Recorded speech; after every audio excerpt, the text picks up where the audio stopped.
There is nothing wrong with your radio. Do not attempt to adjust the volume. We are controlling the broadcast. For the next hour we will control all that you hear. You are about to experience the knowledge and insights of the Media Mothership. Yes, this is Media Mothership here on Edge Radio 99.3 FM. We're set up, I believe, we're streaming on YouTube and Twitch as well as live on edgeradio.org.au. I hope so. So too. I'm Craig, joined by my co-host Ronan. Hey, Ronan. Yo. And today's show, as always, we look at how media can shape our understanding of the world around us. Message in if you have any thoughts, existential moments, moments of agreement or disagreement on 04 888 11 707, or send us a message on the chat, YouTube, or Twitch live stream. Media Mothership. Media Mothership. Just find us by searching Media Mothership. And today's show, we're looking at a number of stories that point to shifts around how media blurs reality, whether that's games that make us feel like we're actually in a place, or AI that behaves like a person, and stories that move across media formats. So all this and more on today's exciting show. Yep, we're going to dive into the commentary track for the 1978 Superman movie with some amazing deep dives into the production dilemmas facing that CG, old school filming process. But before we do that, a quick media and pop culture roundup. There's some really interesting patterns I've been noticing in my media analysis laboratory with all of my mad conspiracy pins on the board. Media is starting to behave more and more in a way that's reflecting reality. So the first weird story. Getting into it. It's my stings. Oh. It provides story transition moments for the audience to gear up for the first story. Games as feeling spaces we can feel in. Now, the first story I want to jump into, if I can bring it up, is actually Helldivers 2. Helldivers, you're a bit of a video gamer, Ronan. Helldivers 2. What happens in the video game Helldivers 2? You're a helldiver, and you shoot either bugs or automatons. Yeah, so it's or Luminids. Yeah, because it's like you got like a third. What is it? A third-person shooter. Yep, third-person shooter. You have stratagems, and you place them down. And it's got like a PvP and PvE setting to it. I mean, not really PvP. I mean, if you try to PvP in that game, I don't think people will like you. That's right. Sorry. Yes, it's not like Arc Raiders. Not like Arc Raiders. No, Arc Raiders is PvP, PvE. But Helldivers is mostly PvE. Yep. Just, you don't get anything from PvPing in Helldivers.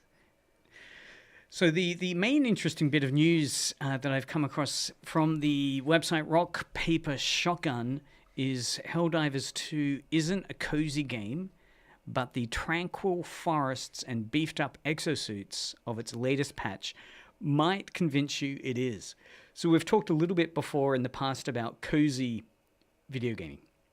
Do you ever play any cozy video games? Stardew Valley. Stardew Valley, right? So these are games that don't have a lot of processing knowledge you need to bring to bear. They're not overwhelming. They're kind of meditative and like coloring in books in a way. Now, Helldivers 2 definitely is not a cozy game, right? It involves shooting and killing bugs and robot beings and squid invaders. And it's really quite stressful, although you are playing in a PvE way with a team that's helping to defeat the environment. But what's interesting here in a piece about it is that in the latest patch, it's introduced deceptively serene forest biomes. All right. So what are the current biomes, worlds that are in Helldivers? We've got like a desert biome, Yep. a snow biome, a jungle biome, a desolate like rock biome. Yeah. Yeah. So now they're doing a forest biome, and the idea is that it's going to be a calm backdrop before players inevitably face swarms of space monsters. Alongside this environmental shift, the update has massively overhauled the game's exosuits. Right, exosuits. This is new to the game, right? And I think there was a lot of backlash that they weren't beefed up enough. They were getting killed too easily in the exosuits. So you've ever played with the exosuit? Because they had the tanks recently. So anyway, they're trying to do this. It's an interesting thing in terms of if this idea of the tranquil forest is maybe trying to create a cozy gaming space in there. The exoskeletal rework. And a surprising detail I found when reading this article was that the developers explicitly described the new forests as a place to unwind and reflect on the glory of managed democracy. I mean, we're talking about the new exosuits. Yes, We're the talking new about ones. the Patriot or the rocket one or the other one, the big ones. You know, the ones in the Oh yeah. Yeah, because you had the ones Next. that have been there in the base game, yeah. or early on in the game's development, and these are new ones that they've put into it. Kind of like light.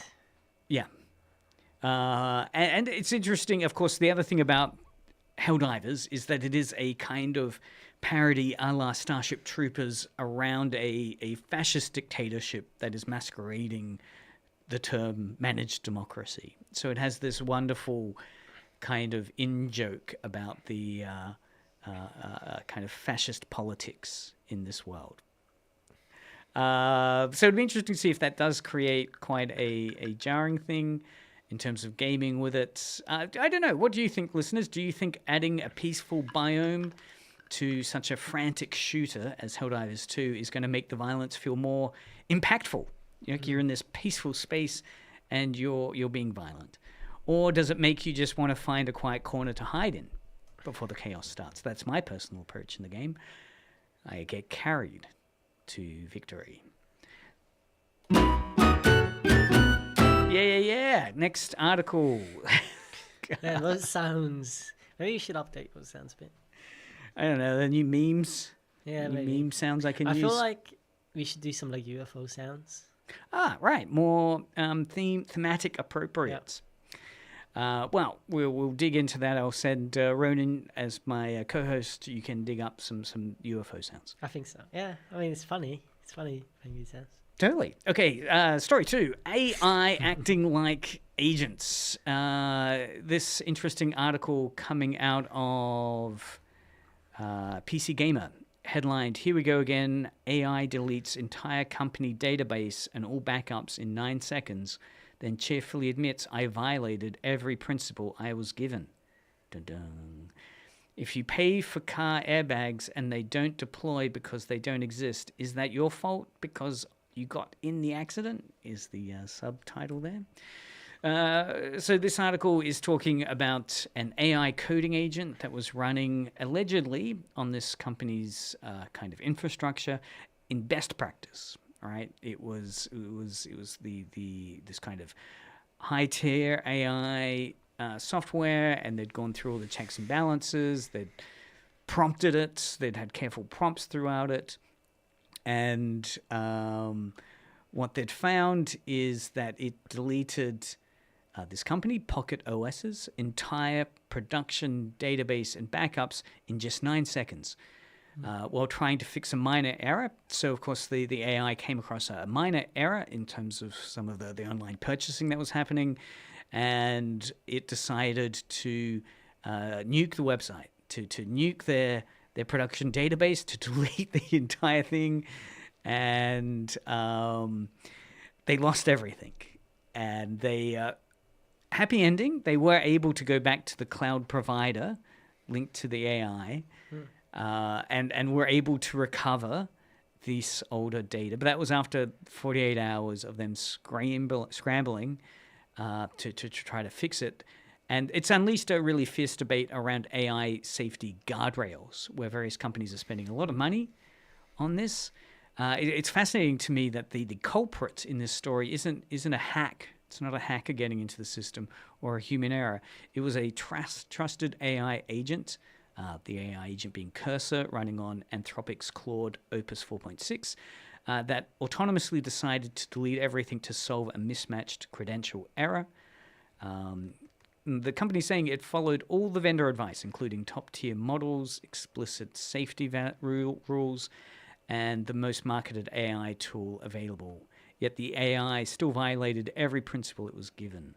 One surprising detail of this was when the founder asked the AI why it had deleted the database, the bot cheerfully admitted, "I violated every principle I was given." Oh. It's like, why did you delete everything? He's going, "You're right. I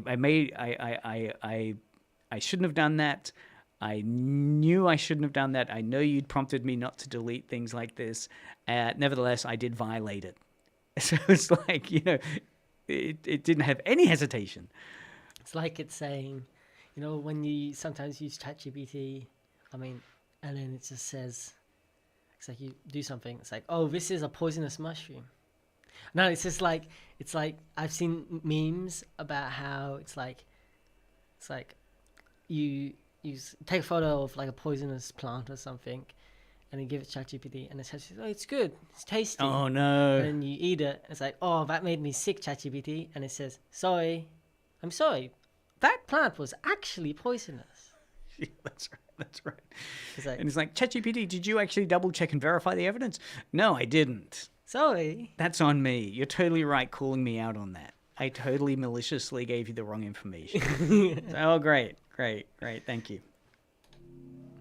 All right, we went to our intro again. There you go. Oof. Okay, story three. Shakespeare and video games. Here's an interesting article from Polygon. This is William Shakespeare would have loved these video games. It's interesting. If William Shakespeare were alive today, would he be watching the latest Netflix dramas, or would he be diving into video games like Last of Us, Final Fantasy IX? Because these games are all about Shakespeare's themes. So this story by Josh Broadwell in Polygon basically looks at how this 462-year-old William Shakespeare, right? So he'd be 462 if he was still alive today. Oh, wow. How would he have enjoyed these games, right? So he's made a list of games which draw thematic parallels between Shakespeare's classic plays and some video games. And it argues that the Bard would have loved these games, right? They explore family dysfunction, political propaganda, and the darker sides of human nature, just like his own work. So let's break it down. What were some of the games that were identified in this space? I guess there were three areas we could classify it in. One was family drama. So you've got games like Claire Obscure, Expedition 33, which he said was very similar to King Lear, with its focus on messed up families, and scapegoating, and a rebellion against tyrannical father figures. So that's Claire Obscure, Expedition 33, which is a good King Lear analogy. So if you're studying King Lear in high school, college, go ahead, reference Claire Obscure. Political propaganda. Shakespeare, of course, wrote tons of plays like Richard III, which were designed to flatter the royal families, like the Tudor dynasty at that time. It's interesting. The author argues Call of Duty would nail this. I think Helldivers as well, where much like the plays about Henry and the Richards, Call of Duty also has a kind of similar setup with the military-industrial complex. So basically, comparing the way in which Shakespeare was writing political propaganda for the Tudor dynasty to the way Call of Duty is creating political propaganda for the military-industrial complex of the US. Existential themes. You've got a comparison between Last of Us and Macbeth. right? The article provides some depth in terms of saying both articles are seen as being nihilistic, when maybe they do explore the darkest extremes of the human soul. Yeah, Dragon Quest 11 sees as having some similarities to The Tempest. One thing about Dragon Quest 11, which is interesting, at the end of that section, he says, granted, the themes of racism and colonialism that plague The Tempest are absent in Dragon Quest, but it did have, so this is Dragon Quest did have a bigoted war crimes denier for a composer. I had no idea. Wow. SMS in now. For any thoughts? Crusader Kings 3, my favorite game. Crusader Kings 3 very much set in a Shakespearean world, right? You're talking about feudal era, the late 500s till the, when does it end? Like the 1300s, 1400s, I think. Never got through to that far. But it's very much in conversation with that space, right? Crusader Kings 3, you're playing as a king, a ruler, or a kind of unlanded lord. And it's all full of role-playing insanity that occurs. Assassin's Creed Odyssey, right? We're talking the Iliad here, Shakespeare's Iliad. Opus Echoes of Star Song is like Romeo and Juliet. Final Fantasy IX, Hamlet. Anyway, interesting idea. I like the idea. 8 games that William Shakespeare would have loved to play. True. Yeah, maybe. I don't know. Maybe I'll put that for my new gamer tag.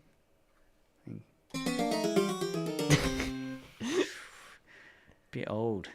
All right, actually, let's play a little intro to this. This is a TV show that is currently going gangbusters. Here's this red button do? It'll explode the station.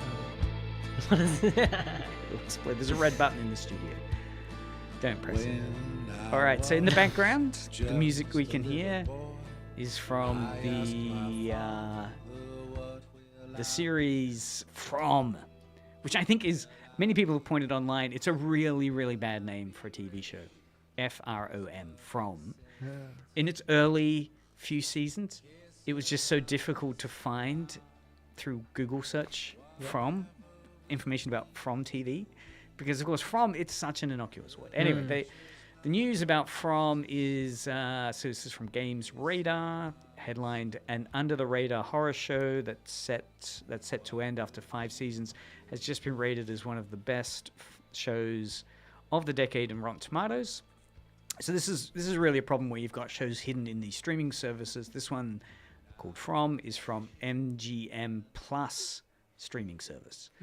So really difficult to get, or it's another streaming service just to get the series, but it's earned a perfect 100% Rotten Tomatoes score for its 4th season. I think it's on Stan, right? Okay, yeah, an Australia Stan.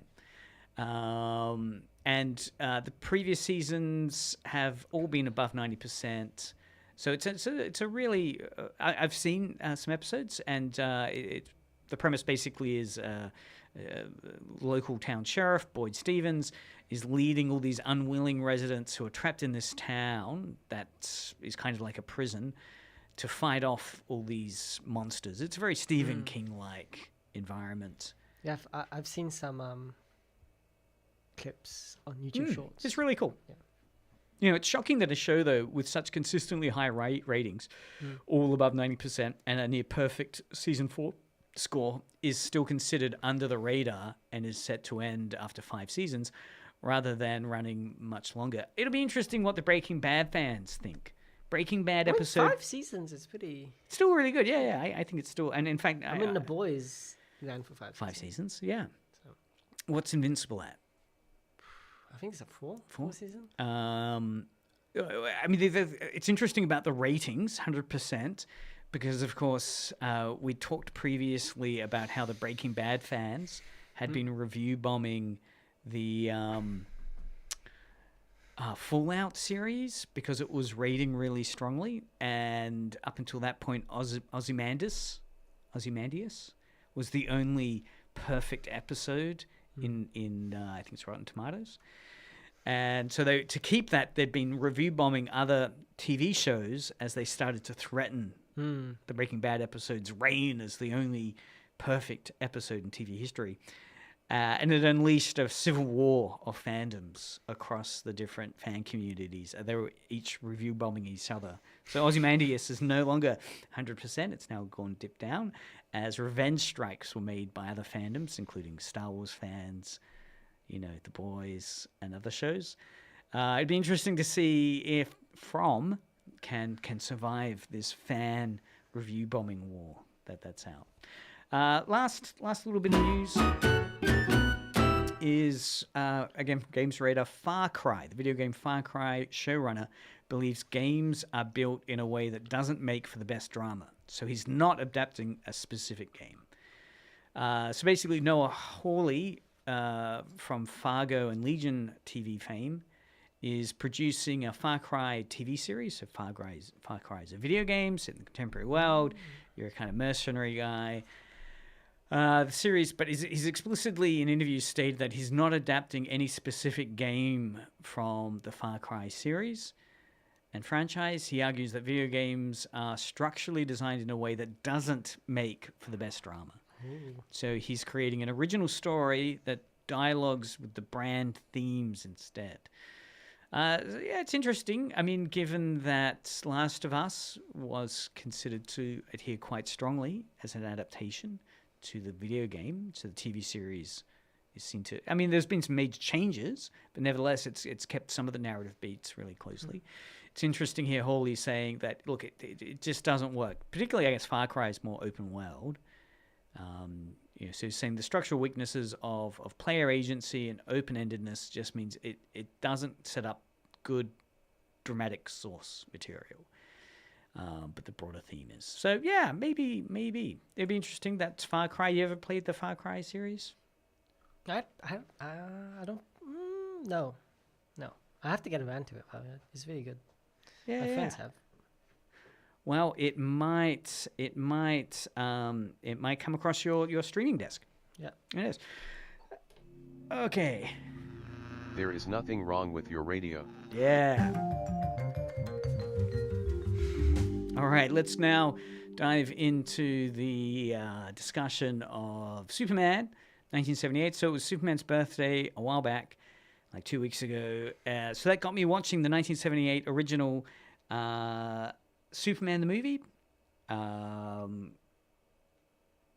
And I listened to the comic tracks on the DVD I've got, which I've not listened to before. So I was really blown away by some of the discussions that it opened up. We're going to listen here to some discussion by the production team talking about the show and what they found was really fascinating working on it. So the first little bit, again, this is the comic track of two of the producers of it, is this idea of moving away from comics to cinema. So this little piece, again, is from the theatrical version of 1978, as the two producers are talking about it. Let's listen in now to this section. Movie, which actually, I guess everybody by now knows, was called Superman on the screen. The movie was an idea that I think I came up with, and I say I think because there were so many people involved. It could have been somebody else.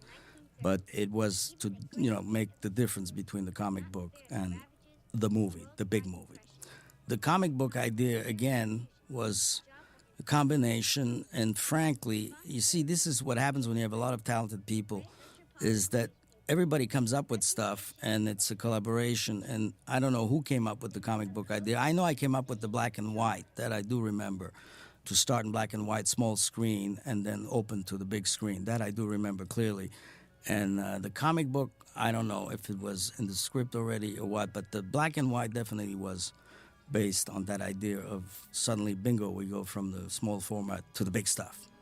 So that's Ilya Salkind, who was one of the producers behind Superman. So basically with all media, particularly entertainment media, you have a creative vision, and then you have the business vision, the kind of where the money is that's underpinning the ability to create this creative work.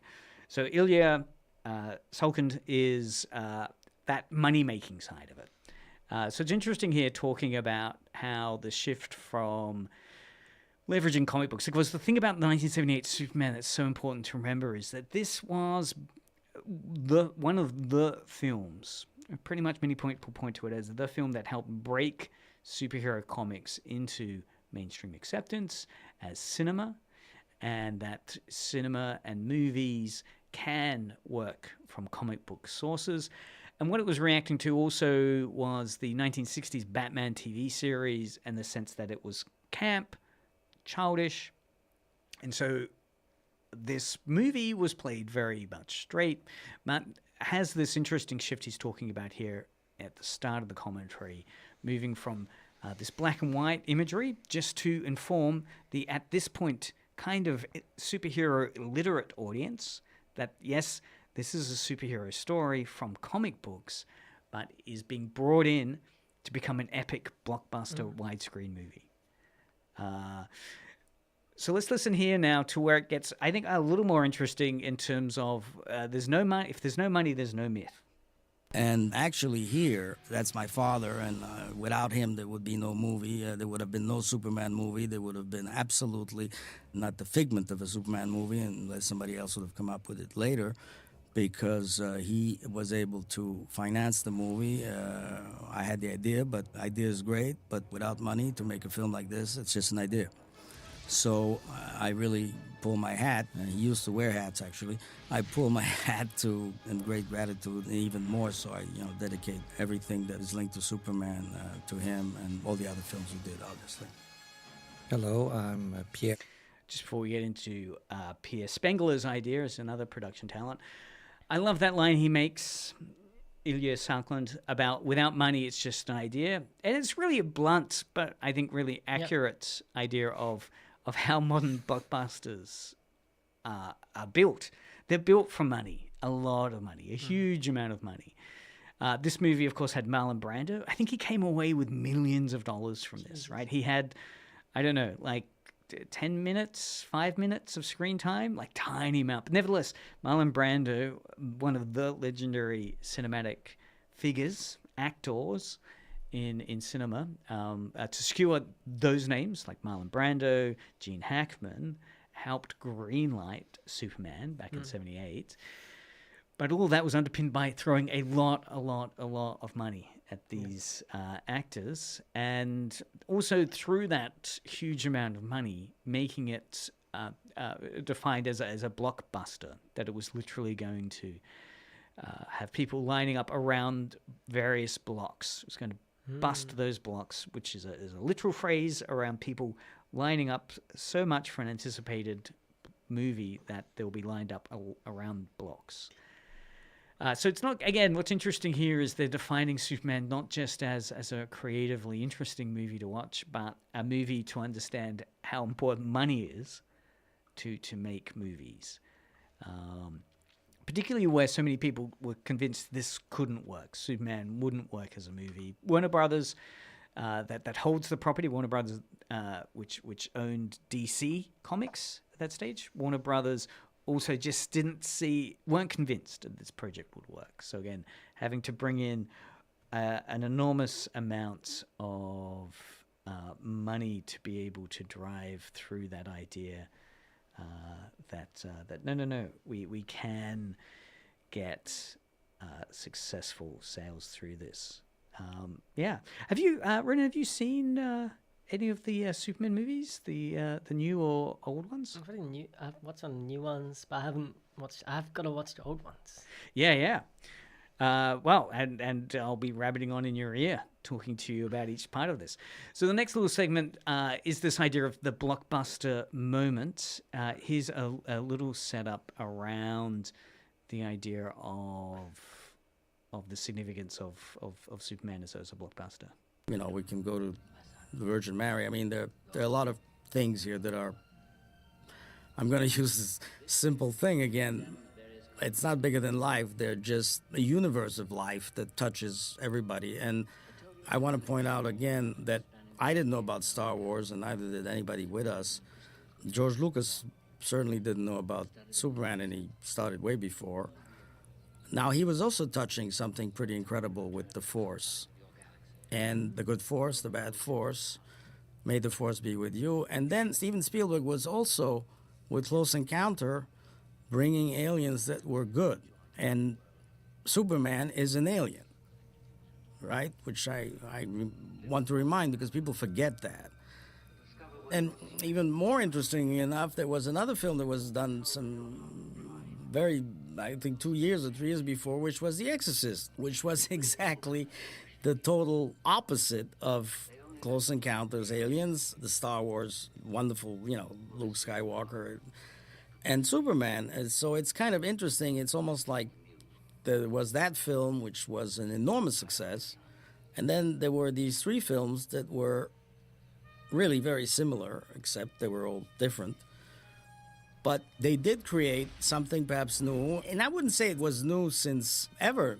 It was done before. I repeat, there were great movies done before by Cecile B. DeMille, Mike Todd, who had done Around the World in 80. I mean, it wasn't... It's just that these 3 seem to be on the same angle, which is these good influences coming from space. Now, of course, Star Wars doesn't end up on Earth, but the message is obviously clear, and it is from aliens. Or... I don't know. I mean, I think they are from Earth, and they're in the future. I mean, it's pretty complex. I mean, the talent of George Lucas is such that he has created such a universe. I'll pause it there. Interesting idea he's making there, Odin. So what he's saying here is that Superman came out in 78, right? At the time they were making Superman, they didn't know about George Lucas's Star Wars, which was filming at the same time, or had just finished by the time they were going, in terms of, was going into post-production at the time they started Superman. But they didn't realize that. And Close Encounters, another film project they didn't know about. But what Ilya Salkind is speaking to there is the idea that it's striking that you have a couple of films around the end of the 70s, Jaws, Star Wars, The Exorcist, Close Encounters, and this one, Superman, all of which... by different filmmakers, different projects, quite a few of them are science fiction. But Ilya's arguing that they're all responding to the same cultural conditions. That audiences, he's feeling, are ready in the late 70s for big spectacle, big myth, and emotional engagement. That is good and bad, right? So you've got the idea of Star Wars with the Force, good and evil, Darth Vader versus Luke Skywalker. You've got The Exorcist, about challenging and confronting evil. And you've got Superman, again, mythic goodness, right? The Moses myth, the kind of the father sending the son down the aisle in the wicker basket to free the slaves like Moses to take them to the promised land. Similar to Superman, right? So you've got these ideas of at least the producer here saying Superman was part of this shift around happy story engagements. And you could point to something different, similar to Hail Mary, right? A similar thematic space about a feel-good science fiction film that has aspects of aspirational discourse in trying times. What was it about the cultural conditions in the late 70s that produced these really fascinating engagements with myth, with spectacle? What was it that was speaking to that interest? Who knows? Let's listen here, though, to Building the Impossible. One of the things that Superman was sold as in 1978 was this idea is that you will believe a man will fly. So early on in the commentary track, there's this discussion of can we get people to believe that Superman can fly? CGIs, you just had to have 2 pieces of film, which then you would marry in a printer. Later on, you will see when Superman flies, we had Zoran Perisic, who had invented a whole new system called the Zoptic, which pretty much resolved a lot of our flying problems. All of those that I named shared the Oscar when the film came out, special effects Oscar. Now, again, it was a combination of talents, but it was also a combination of discovery, of trying things that were never done. Like here the costumes, which were already mentioned, and they kind of shine, they reflect. That was different. Now, again, I'm talking now about the film we're seeing, but I have to go back to the genesis from that idea. So after my father came back and said, Just before he goes into that, so it's interesting there again, talking about the behind-the-scenes efforts to make to make it believable, the experiments they were having to do to create those believable aspects of Superman, which kind of dovetails into this idea of superheroes as IP. So let's hear what he says there about the second element, where you need control over the character itself, as well as control over the technology to make Superman work. camaraderie was extraordinary, and frankly, we had a fantastic relation, him and me. In the negotiation of the contract with DC Comics, we spent 6 weeks, I spent 6 weeks in New York negotiating a clause. It was a clause called integrity of character, and how it should be approached, and it's impossible actually to, so you end up having very stringent approval clauses. As it turns out, then when we started doing the film, they did have someone who was actually the representative of Warner Brothers in London, Paul Hitchcock, was a very eminent producer, and he was designated by them to keep an eye, and after a few days they saw that we weren't out to make something wrong, that we had the respect of the character, and that would be fine. So I love that idea of integrity of character. That part of what would ensure that they were given the creative freedom to create the movie version of Superman was that they wouldn't stray too far from the blueprint they set out in the contract, referred to as the integrity of character clause, which was a blueprint to ensure that Superman would still be identifiable as Superman, which is really, about franchise management, right? Like if you're going to order a McDonald's in Japan, when you're Australian, you want to assume that it's going to be the same basic experience of McDonald's, right? So you need that franchisee blueprint integrity thing. So much like with Superman, Warner Brothers, DC didn't want the movie to go too astray, and so this integrity of character clause, which is really interesting to hear them talk about, to protect the brand. However, let's hear where the discussion goes next. I just find it's interesting in terms of where he's talking about the casting decisions around the role of Superman, and keep that idea of integrity of character in mind. Are these casting decisions really about the Superman image we have in our heads? Could we see these people being Superman?